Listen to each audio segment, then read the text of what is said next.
Serial Anupama की कहानी में एक बार फिर से जबरदस्त मोड़ आने वाला है, जहां भावनाओं का सैलाब, रिश्तों की उलझन और प्रतियोगिता की आग एक साथ भड़कने वाली है।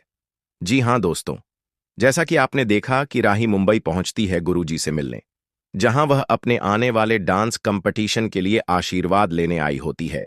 लेकिन किस्मत को कुछ और ही मंजूर होता है। राही, जो अभी तक अनुपमा से नाराज चल रही थी, वहीं दूसरी तरफ अनुपमा भी अपने रास्ते पर चलती हुई एक नई शुरुआत कर रही होती है। राही जब गुरुजी से मिलकर निकल रही होती है, तभी वह गलती से अपना बैग वहीं पर भूल जाती है। थोड़ी देर बाद अनुपमा भी वहां गुरुजी से मिलने पहुंचती है और उसी वक्त गुरुजी उसे राही का छोड़ा हुआ बैग देते हैं। वह कहते हैं, यह लड़की अभी अभी गई है और अपना बैग यहीं छोड़ गई है। अनुपमा जब बैग देखती है तो उसे समझ में आ जाता है कि यह राही का है, और इसी के साथ शुरू होती है अनुपमा की एक दौड़, एक मां की दौड़, जो अपनी बेटी को उसका खोया सामान लौटाने से कहीं ज्यादा उससे एक बार मिलना चाहती है। अनुपमा बैग लेकर राही के पीछे दौड़ती है। स्टेशन, सड़क, भीड़ सब पार करते हुए जब अनुपमा राही के करीब पहुंचती है तो उसे देखकर एक पल को ठिठक जाती है। सामने खड़ी है उसकी अपनी बेटी राही। वो राही जो कभी उसकी जान थी, आज उससे नफरत करती है। राही को देखते ही अनुपमा की आंखें भर आती हैं, लेकिन हिम्मत करके वह राही के कंधे पर हाथ रखती है। राही जैसे ही पीछे मुड़ती है और अनुपमा को सामने खड़ी देखती है, उसका गुस्सा फूट पड़ता है। वो चिल्ला उठती है, तुम यहां क्या कर रही हो? लेकिन इसी गुस्से के साथ साथ उसकी आंखों में एक दर्द, एक कसक भी दिखती है। एक लंबी चुप्पी के बाद अनुपमा बस इतना कहती है, तुम अपना बैग भूल गई थी, और बैग उसकी तरफ बढ़ा देती है। राही कुछ कहती नहीं, बस बैग लेती है और मुड़कर जाने लगती है। लेकिन तभी अनुपमा की आवाज उसे रोक देती है। तू बहुत आगे बढ़ गई है राही, और मुझे तुझ पर गर्व है। ये सुनते ही राही का दिल पिघलने लगता है। उसकी आंखों से आंसू निकल आते हैं और वह अचानक मुड़कर अनुपमा को गले लगा लेती है। वही राही जो कुछ पल पहले गुस्से में थी, अब अपनी मां की गोद में सिसक रही है।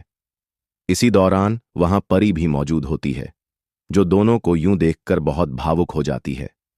लेकिन अगले ही पल राही एक फैसला लेती है। वह कहती है, मैं अब परी को अपने साथ लेकर जाऊंगी। लेकिन परी, फैसला तुम्हारा है। या तो तुम मेरे साथ चलो, या उस अनुपमा के साथ जिसे तुम मां कहती हो। यह सुनकर परी एकदम उलझन में पड़ जाती है। वह समझ नहीं पाती कि किसे चुने।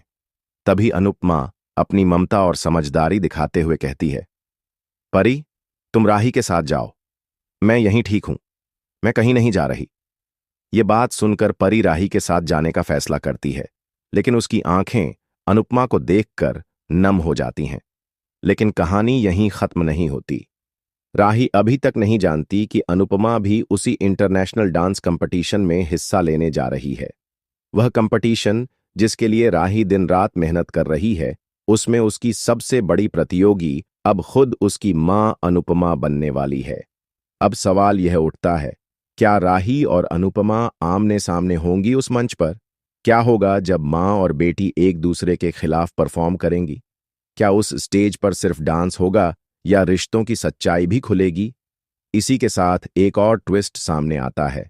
गुरुजी, जो दोनों को आशीर्वाद दे चुके हैं, अब इस बात को लेकर चिंतित हैं कि अगर राही और अनुपमा एक दूसरे के खिलाफ उतरती हैं, तो क्या उनका रिश्ता और भी बिगड़ जाएगा, या यही मुकाबला उन्हें फिर से एक कर देगा?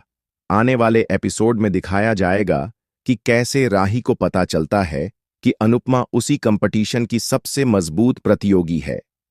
पहले तो राही इसे एक धोखा मानती है, लेकिन बाद में जब वह देखती है कि अनुपमा कितनी मेहनत कर रही है और कैसे वह बिना किसी के सहारे सिर्फ अपने आत्मविश्वास के दम पर वहां तक पहुंची है, तब राही का दिल एक बार फिर से बदलने लगता है। स्टेज पर परफॉर्मेंस से पहले राही और अनुपमा की एक बार फिर मुलाकात होती है, जहां राही अनुपमा से कहती है, मैं जानती हूं कि तुम मेरी मां हो, और शायद इसी वजह से मैं हर बार तुम्हारे सामने कमजोर पड़ जाती हूं। इस पर अनुपमा मुस्कुराकर जवाब देती है, कमजोरी नहीं राही, ये प्यार है। मां बेटी का रिश्ता हर लड़ाई से बड़ा होता है। अब देखना दिलचस्प होगा कि क्या ये मुकाबला सिर्फ एक डांस कंपटीशन रहेगा या माँ बेटी के रिश्तों की फिर से शुरुआत भी बनेगा। क्या राही अनुपमा को माफ कर पाएगी? क्या परी दोनों के बीच की दूरी कम कर पाएगी? और सबसे बड़ी बात, क्या इस डांस कंपटीशन में जीत किसी एक की होगी या दोनों की? इन सभी सवालों के जवाब आपको जल्द ही आने वाले एपिसोड में मिलेंगे। तो बने रहिए हमारे साथ और सब्सक्राइब कीजिए हमारे चैनल को ताकि आप न चूकें अनुपमा और राही की इस इमोशनल जर्नी का कोई भी पल।